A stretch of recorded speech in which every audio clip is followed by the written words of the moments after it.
Jono, round one is wrapped up. We're heading into round two. First question I have for you. How do you feel after tipping against your team and then they go on to win? Do you know, Cam, in the tipping comp tonight? Firstly, good morning to you over there in Spain. It was only myself and my good mate that tipped Freo out of all our footy tipping group, and we're both mad Geelong supporters.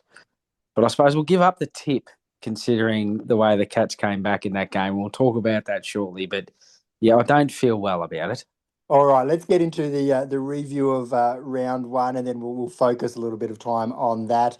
The Blues narrow winners over the Tigers. Yeah, 4 points in the end, but Richmond really should have won that game. Tom Lynch, the big key forward for the Tigers, kicked 2 goals, seven, would you believe, and missed goals that normally he would kick with his eyes closed. He also gave away five free kicks, including one when a teammate was having a set shot for goal. So he's quite undisciplined in that regard. And in the end, he was probably the difference between the Tigers getting the 4 points and not. Hawks had a strong win over Essendon. The, where does this place Hawthorn for the upcoming season? Are they back?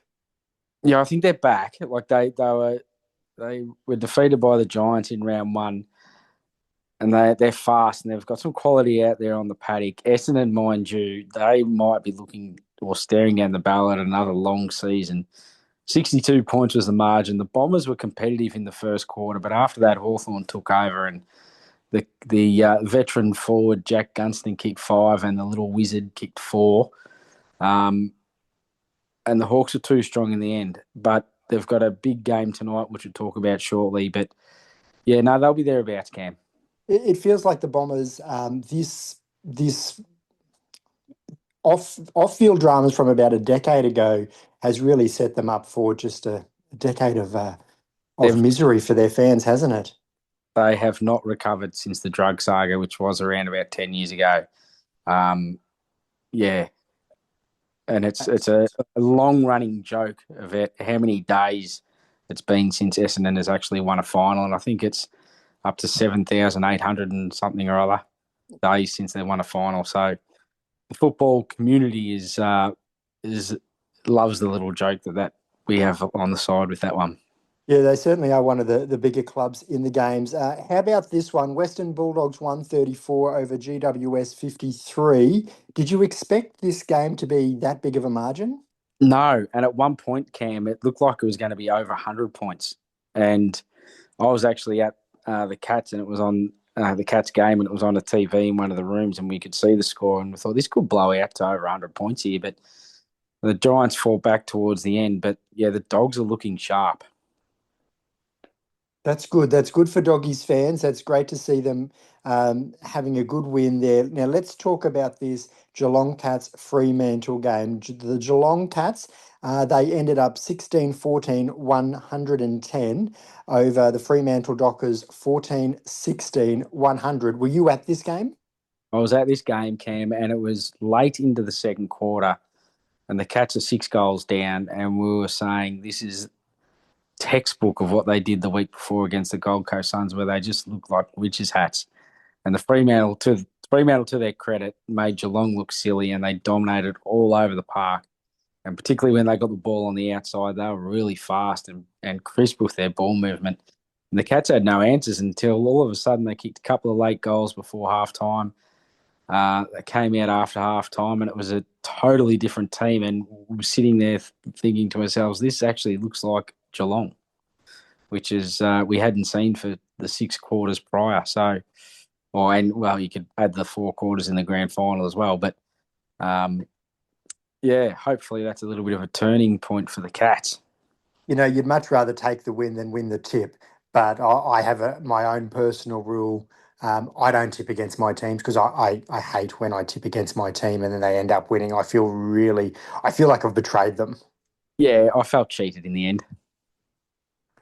Anyway, you got the win there. New South Wales versus Queensland. Sydney Swans 104, the Lions 60. That's a big win down there at the SCG. I love how you brought in the rugby analogy there with Queensland v New South. Yeah, good win for the Swans. They're looking good, the Swannies. We'll talk about their game tonight against Hawthorn shortly. But the Lions, I suppose, is more of a talking point. They're 0-2. They did have a lot of key players out last week against the sides aren't out yet as yet for this weekend. So for the Lions' sake, you'd hope they've got a few back. But 2 years ago they were 0-6 after the first 6 rounds and winning the grand final. So we won't be counting them out just yet. No. Now, Battle of Birds, the Crows flew from Adelaide over to the MCG to take on Collingwood and got away with the win. Yes, they did, and I tipped that one too, Cam, if we remember correctly. Yes. The Crows are looking good, and they've got a big game tomorrow night against the Dogs, and we'll sort of see where they're at there. But they should be around the mark, and they did look impressive against the Pies last week. Now, the game that gave me the most delight on the weekend and one that I tipped, North Yes, Melbourne 113 over Port Adelaide 67. you did tip this, and it was a huge win in the end, 46 points. So the question now is, North, have they improved enough to, get 7, 8, 9, 10 wins this year? Time will only tell. But the other question mark in this game is where Port Adelaide is actually at, because that wasn't overly impressive from then, and North made them look quite silly. The loss of Ken Hinkley is huge. I don't think that can be underestimated. For the Kangaroos, like we've got the wild card round this year, don't we? With the finals, maybe they're on the cusp of a wild card Well, finish. there's a possibility they've got to finish into 9 and 10th, but it's actually the AFL accounting those games as a final. So it's actually, in actual fact, it's a final 10 now. So, yeah, they're a smoky to get into 10th place. There's no doubt about that on that form. St Kilda had their chances against the Demons, but the D's got up 120 to 107. Yeah, consecutive weeks in a row, the Saints have been there in games with the opportunity to win them and haven't been able to do so. So they're also sitting at 0-2. And the question marks again this week have been over the financials of the football club and the money they spent to bring players in over the summer, and it hasn't quite gelled. But again, like we said last week, Cam, time will tell. But it was great for the ex-Geelong captain, Stephen King, in his first game as coach for the D's to get a win first up. So well done to Kingy.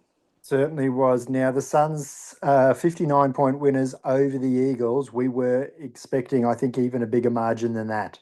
Well, it would have been until after half time. West Coast actually got their act together and they outscored the Suns in the second half by 3 points. So well done to West Coast for their second half improvement, but the damage was already done at half time with Christian Petrarca kicking 4 goals, and he quite possibly could have 6 Brownlow votes already, Cam.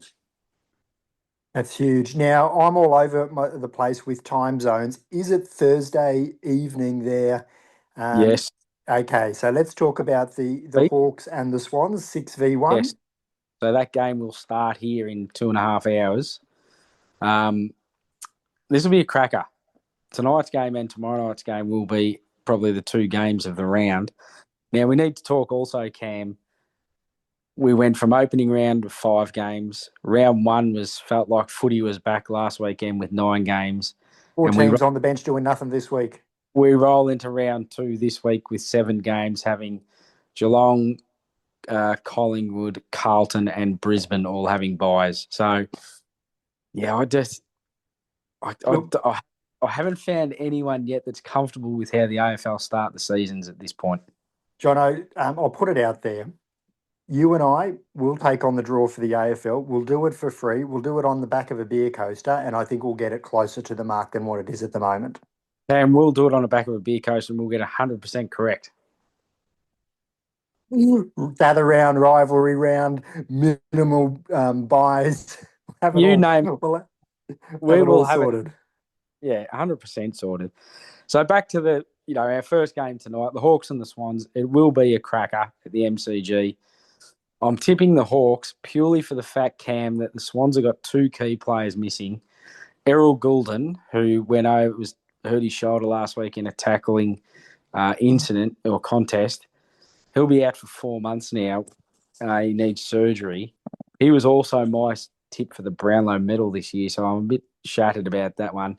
So he's missing, and also live wire gun player Isaac Heaney with a hamstring injury. So they're two massive outs for the Swans. Mm. Um, I think they're good enough to beat Hawthorn tonight, the way they're playing, but just missing those two blokes, I'm just going to have the Hawks in front.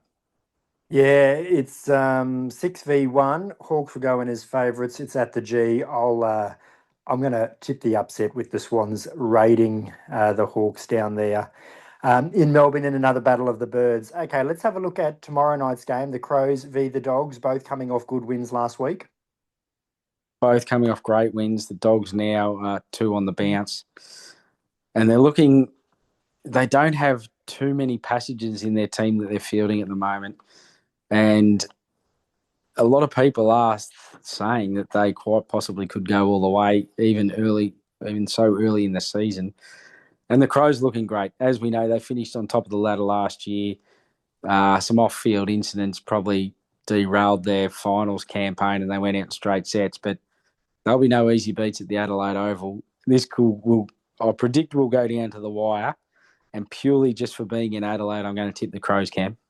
Yeah, they did the snatch and grab last week. This week at home, I'm with you on the Crows there. Richmond take on the Suns. This time, the Suns they have to travel to Melbourne. And this has always been the question mark over your Suns, Cam. Can they win Mm. at home? They're starting to win the games at home, which have done so for the last couple of seasons. Now they need to notch up the ones away from home. This is one for them that they need to win. But the Tigers were impressive last week against the Blues, and albeit inaccurate kicking and some undisciplined acts, they should have won. And I wouldn't be surprised here, Cam, if the Tigers knock over your Suns in an upset, and I'm going to pick the Tigers. Well, as I said at the opener, I don't tip against my team. The Suns, they'll travel well, and they'll pick up the win, and then they'll come back to Fortress Metricon. GWS had a bad loss last weekend. The Saints have had their chances in two games, but have faltered. How do you see this one taking place? It has been played in Sydney. Yeah, and the Giants at home 2 weeks ago were fantastic against the Hawks, and that was a team where I thought Hawthorn would go up there and beat the Giants, but I was clearly wrong there. The Giants, as we know, last year were my pick for the flag, and obviously didn't get there in the end. But they're still a strong side. They're missing a few key players, which may have had some question marks over their loss last week against the Doggies. But they're good enough. I think they'll beat the Saints, and we'll be having the same conversation next week with the Saints being 0-3 about the money they've spent over the off season. Yeah, I just think back to Parramatta, must have been back 96, 97.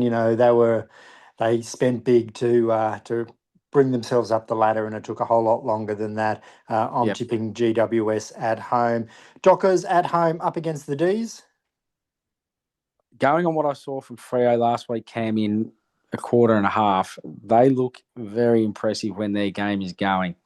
So they'll be really hard to beat at home. The D's, well done to them, first win. They did get over St Kilda. They looked like they played a little bit different way with Stephen King, a lot quicker with the ball use, getting it into their forwards to give their forwards the best chance to score. But Freo, I think, will be too strong at home with over there in the Cray Pot in Perth. And I think the Dockers get the job done, Camp. Oh, I like that, the Cray Pot. Now, did Cozzy end up playing last weekend? He did. He was And quite, he did a couple of good things. He was quiet. Um, so I expect him to have a better game this week.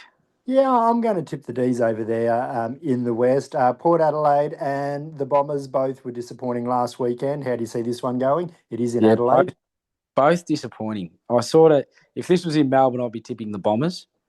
Um, I am big on home ground advantages, and I think Port over there with their parochial supporters will get behind them. And historically, Port have been quite an emotional side, and they like to get up for special occasions and the like. And I think they'd like to answer a few of their critics on their poor performance last week. So I think I'm just going to have to say the fact that they are at home, that they might bounce back and get a win here. Yeah, I'll tip Port. I hope that they wear their gather round jersey. I know they probably won't. Speaking of jerseys, did you see the Tennessee Titans have done a rebrand over there in the NFL and the USA? And I like their new jersey, the blue one. It's I, ha- fantastic. I haven't seen it, Cam. Can you explain it to me? It's red, white, and blue. So Yes. the American feel there, but the blue is what we would call a sky blue. They've redone the logo. They've got rid of the flames that sort of go off to the side, and I suppose they're just focusing more on the T. It works. They're doing a lot of social media around it. I'll send it to you after. But as you know, I'm a connoisseur of I was jerseys. I was just about to throw that in, and I was going to say if it's one that you like, it must be an absolute ripper. They're not my team, but if I find myself with a spare, I don't know, it's a lot of money, US dollars to the Aussie dollar, but it is a nice one. Let's get on to this one. Eagles and the Roos. I'm tipping the Roos here, but it is over there in Perth. Yeah, when I first looked at this one, Cam, I thought, yeah, North clearly on what they did last week, but then West Coast beat the Gold Coast for the second half last weekend. So if they can take that form in that they discovered in that second half over there, this game is a home game for West Coast, but it's played in Bunbury, so Right. which is I think it was an hour and a half south of Perth. So it's not quite a home game, but it's they're not flying over for 4 hours. But yeah, I toss of the coin this one, Cam. You'd have to say North on what they did last week, but I wouldn't be surprised if West Coast get a win.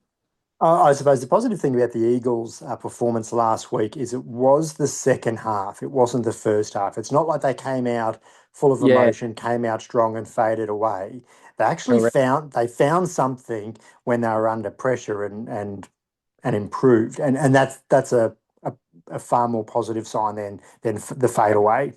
Couldn't agree more with you. And that was the same with the Cats too. So yeah, if it had been flip side with Geelong Freo, we'd be having a different conversation now also. But yeah, you're correct in what you're saying there. You'd much rather fade out, or you'd much rather come back in games to carry over in the following week than be monstered in the second half. Yeah, it shows some metal, but it also gives you something to build on for the next week.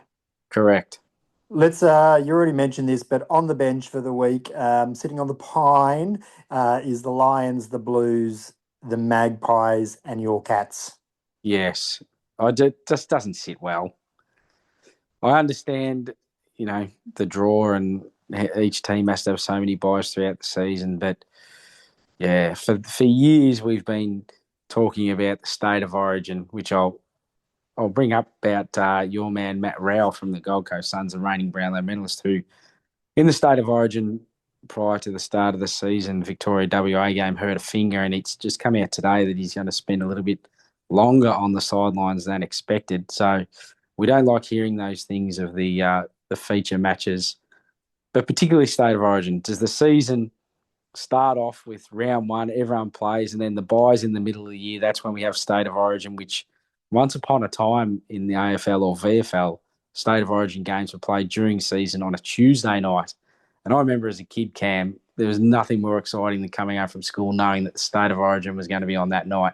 And it'd be the same feeling that you guys have with your state of origin, Queensland v New South Wales on a Wednesday night. And we still feel that energy down here in Victoria, but we want the state of origin to come back. So maybe that's the solution in the middle of the year to the buys.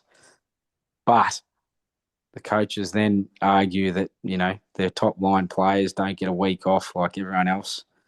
But I think the NRL manage it beautifully, don't you? Oh, look, I've got a lot of thoughts around this. Number one, you don't put a state of origin as a start of the season. It has the feel of being an exhibition match. You need players in form, and Yep. you need to pick the squads based on form, and you need to give the season time to warm up for people to really build and lift and get ready and prepare, and all the rivalry and the office banter and all those sorts of things take place before the state of origin. Secondly, get rid of all these buys, as we've said at the start of the season. If you're going to wrap a game around with some buys, do it around state of origin time, middle of the year, midweek. And it's never been a real issue in the league. A Wednesday night state of origin works well. We've had a couple of goes at the Sunday. We don't like it. We bring it back to the Wednesday midweek. We do wrap a few buys around some teams play, and we just Yes. manage the selections. We play three state of origin, so usually everyone gets a bye during state of origin at some point. Some teams might Yep. end up with two, but it's just Yeah, it, it's it, it, managed, it just and feels gimmicky playing a state of origin it is. before a ball is even kicked for the start of the season. It just feels like exhibition match to the power of 10. It's just Yeah, and I it's think for the with in Australian rules footy, you know, the VFL started uh, started the concept, and the NRL then took it and grew it bigger and bigger than what Victoria, South Australia, WA could do with state of origin. So that hurts as far as being an AFL fan, and they're trying to bring it back, but they're not doing it the right way. And what no, you just there sums it up totally. look, I've got about another 20 kilometres to walk today over here in Spain. I'll do so with the earbuds in and listening to the footy, most likely the Thursday night NRL game. So Speaking of the Cam, how's the body holding up? How far have you walked thus far, and how far much further do you have to go? about a third of the way is done. We've done 284 kilometres. Wow, Yeah, so body's holding up well. Just coming off the back of a rest day yesterday. And then we come into, it's almost like footy match scheduling. We're coming into 9 hard slog days of yeah. 20 plus kilometres before our next rest day in Leon. What does a rest day look for you? What does it look like a rest day? A rest day, I'm not good at sleeping in, but just getting up, grabbing something to eat. You kind of want to explore the city you're in, but you want to sort of minimize the steps that you're taking. I bet. Drink a lot of fluids and just get yourself do a lot of washing as well. Get the washing sorted as well because you're sort of wearing one and washing one. Just trying to get it all sorted, but psychologically, the rest days are something you look forward to. Yes. You convince your body to we can do a few more days of 20 plus kilometers each day.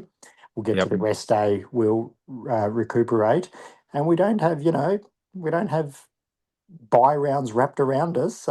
We just got a couple of rest days. I think we're going to have 3 rest days in the walk.